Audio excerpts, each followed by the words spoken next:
You wanted the best, you got the best. The hottest podcast in the world, True Crime Monkey!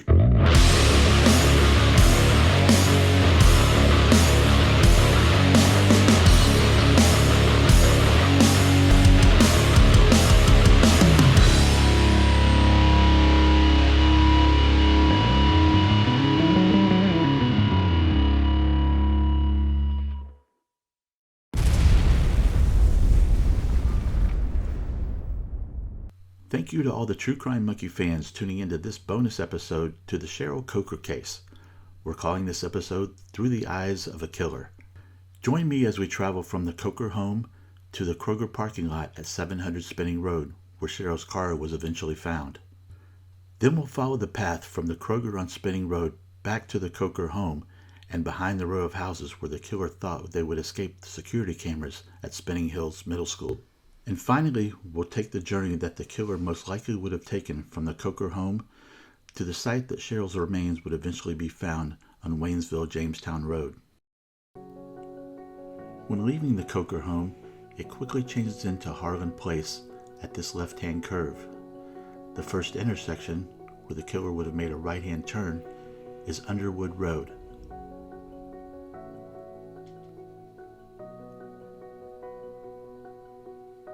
After making the right on Underwood, the first intersection is Wagon Wheel Drive. The killer would have then proceeded through this intersection and then made a left on Woodhill Road.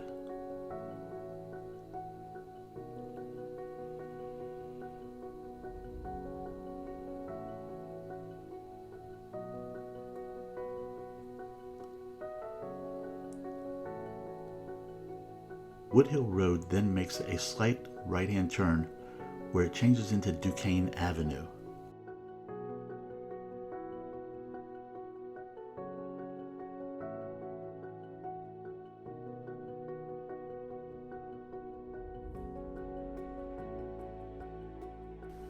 The killer then would have proceeded through the intersection at Duquesne Avenue and Wake Forest Road,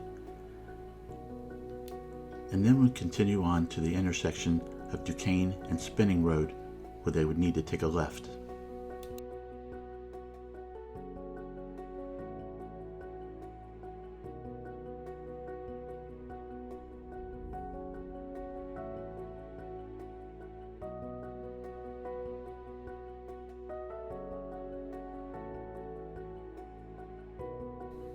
After taking a left on Spinning Road, it would only be a short distance to the Kroger parking lot, which you'll see coming up on the right.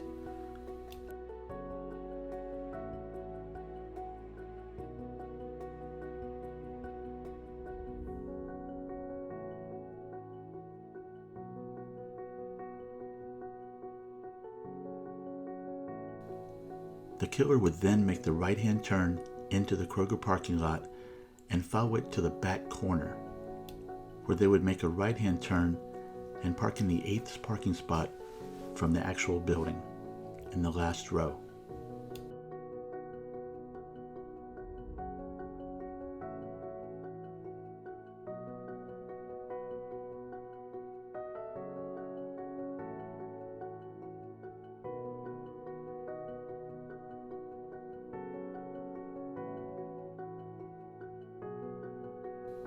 After sitting in the car for approximately 2 minutes, just enough time for the motion-activated cameras at Clancy's Tavern to turn off, the killer exited the car and began their walk back to the Coker home.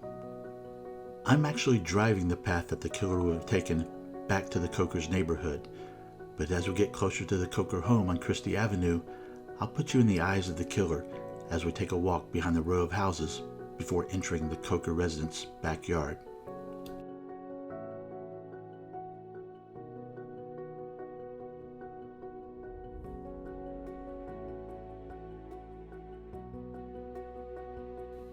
As the killer made their way out of the Kroger parking lot, they would have taken a left here on Burkhart Road and made their way to the intersection of Burkhart and Spinning Road.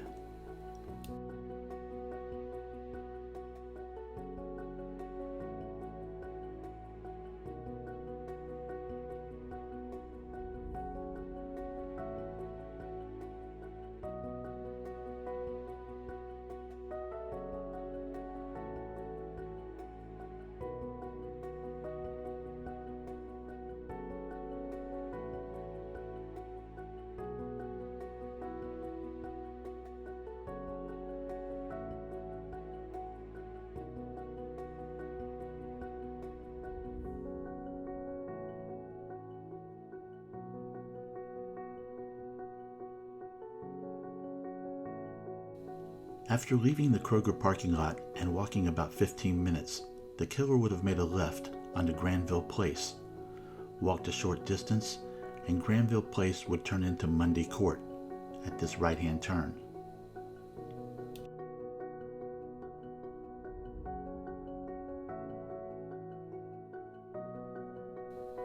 The killer would have made his way past Harlan Place here on the left as he continued on Monday to Utopia Place, where the first 911 caller would see the strange figure dressed in all black. He would continue to walk past Utopia and then make a left onto Spring Garden Place. It would be on the same street, Spring Garden Place, that the second 911 caller would describe the same mysterious man dressed in all black walking through the neighborhood.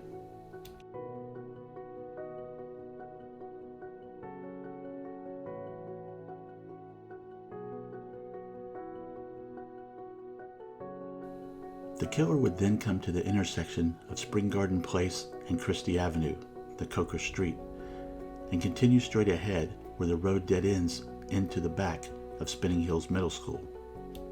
And here's what the killer would have been seeing from his own eyes as he walked behind the row of houses and in between Spinning Hills Middle School.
Spinning Hills Middle School has numerous security cameras on the back of the school, which leads me to believe that the killer did not well plan this, as he should have known he would have been picked up by the security cameras. The last ones you'll see in this short video are the two that picked up the suspicious character dressed in all black, walking behind the row of houses and ending up at the Coker home.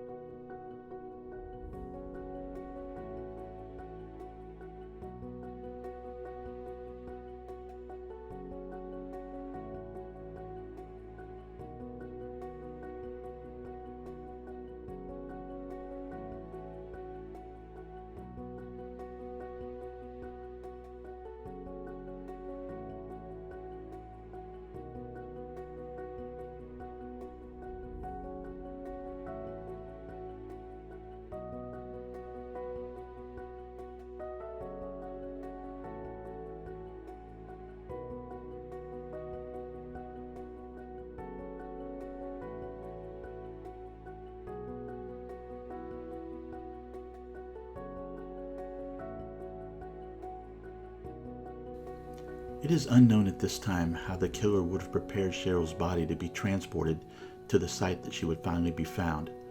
But again, I'll take you on the path the killer most likely would have taken from the Coker home to the spot on Waynesville-Jamestown Road.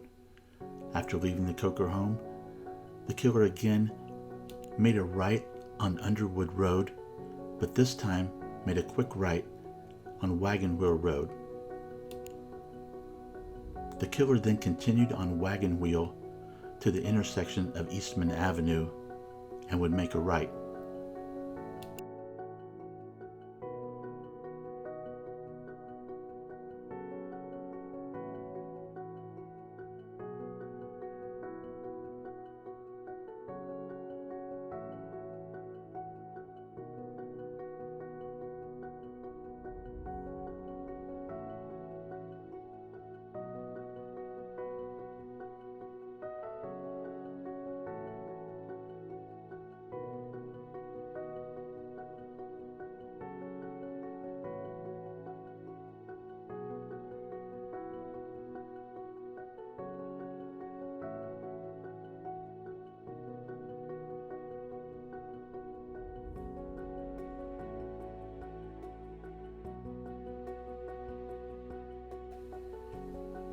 After making the right on Eastman Avenue, the killer continued a short distance to the intersection of Woodman Drive, where they would make a left and continue on to State Route 35.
After merging onto State Route 35, the killer would then continue approximately 15 to 17 minutes to State Route 68 and exit and make a right. I went ahead and cut out much of the driving video, but we'll again pick up when the killer exited State Route 35 onto State Route 68.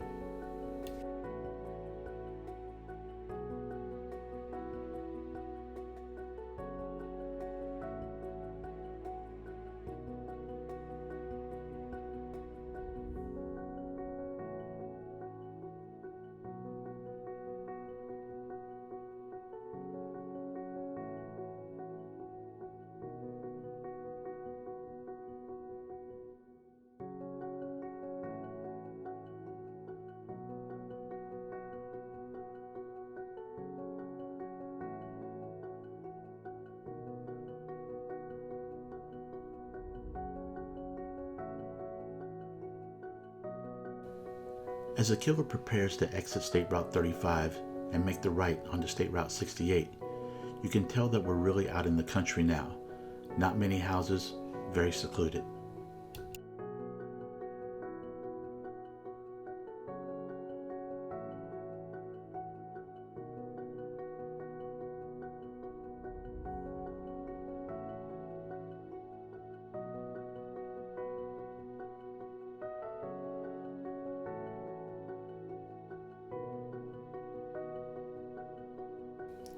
After making the right on State Route 68, the killer would continue on to Waynesville-Jamestown Road and make another right. This is the road on which Cheryl's body, or her remains, would eventually be found.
As we make the right onto Waynesville-Jamestown Road, you can again see that this is a very secluded area. Very few houses are located in this road.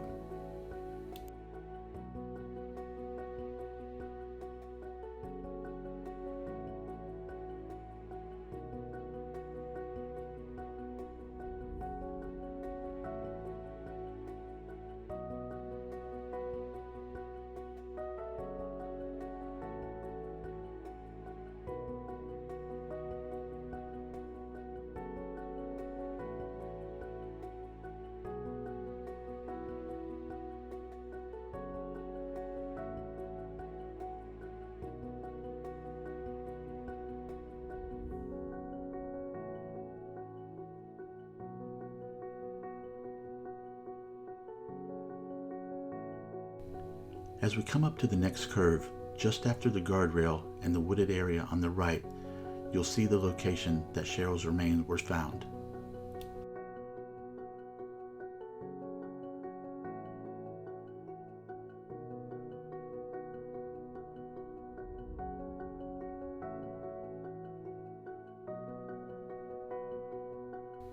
As we stop and enter the woods, I don't feel that any commentary is necessary. It's an eerie feeling, but one I think is necessary to put you in the eyes of the killer.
I hope you enjoyed this bonus episode in the case of the murder of Cheryl Coker. We need to find justice for Cheryl. If you have any further information or tips on this case, please call the Riverside Police Department at 937-233-1801.